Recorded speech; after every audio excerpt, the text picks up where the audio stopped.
नमस्कार दोस्तों, आप सभी लोगों का एक बार फिर स्वागत है मेरे यूट्यूब चैनल टेक्नोमास्टर सत्या। ड्राफ्ट मतदाता सूची के प्रकाशन के बाद बीएलओ ऐप में वापस नया अपडेट आया है, जिसके तहत लॉजिकल डिस्क्रिपेंसी जिनका आपके द्वारा रीवेरिफिकेशन किया गया था, वापस रीवेरीफाई करने के लिए आपके बीएलओ ऐप में पुनः आ गई हैं। इस बार इस डिस्क्रिपेंसी को आपको किस प्रकार से हल करना है, किस प्रकार से आप अपने बीएलओ ऐप के अंदर इस डिस्क्रिपेंसी को हटा पाएंगे, आज के इस वीडियो में हम बीएलओ ऐप अपडेट करने के बाद स्पेशल इंटेंसिव रिवीजन के अंदर आपको अपनी भाषा का चयन करना है और सबमिट बटन पर क्लिक करेंगे तो आपको यहाँ पर लॉजिकल डिस्क्रिपेंसी वाला ऑप्शन दिखाई देगा। इसके ऊपर आप क्लिक कर देंगे तो जितनी भी लॉजिकल डिस्क्रिपेंसी आपके मतदान केंद्र पर आपके बीएलओ ऐप के अंदर है, उनकी लिस्ट आपको यहाँ पर दिखाई देने लग जाएगी।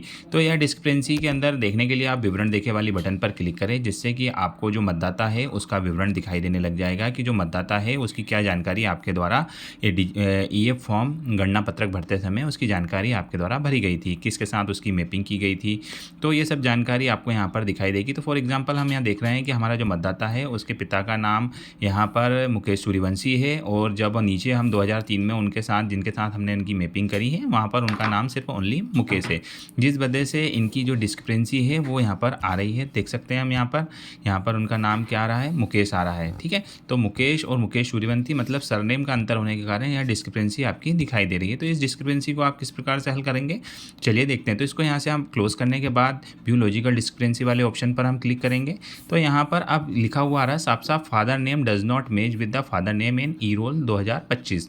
मतलब जो मतदाता का पिताजी का नाम है और जो 2003 में नाम है और 2025 के नाम है, उनके बीच में डिफरेंस है।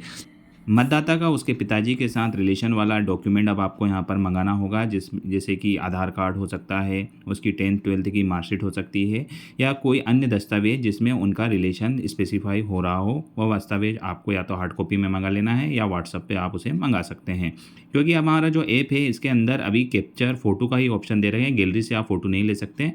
तो आपको उसे मंगाकर उसे किसी दूसरे मोबाइल में आपको कुछ इस तरीके से ओपन करके फ़ोटो मोबाइल से ही आपको उसका फ़ोटो लेकर इस प्रकार से अपलोड करना होगा।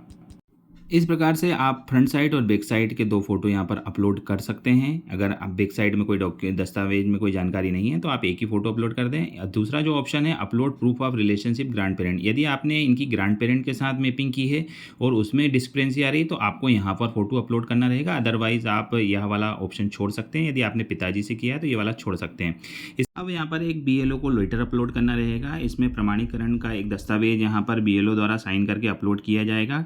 तो वह कौन सी कंडीशन में किया जाएगा, तो यहाँ पर लिखा हुआ है कि BLO should upload the signed undertaking letter confirming the correct mapping with the last SAR only in case of, तो कौन से केस में, spelling difference between the last and current E roll और name mismatch due to the addition और omission of the middle name और last name.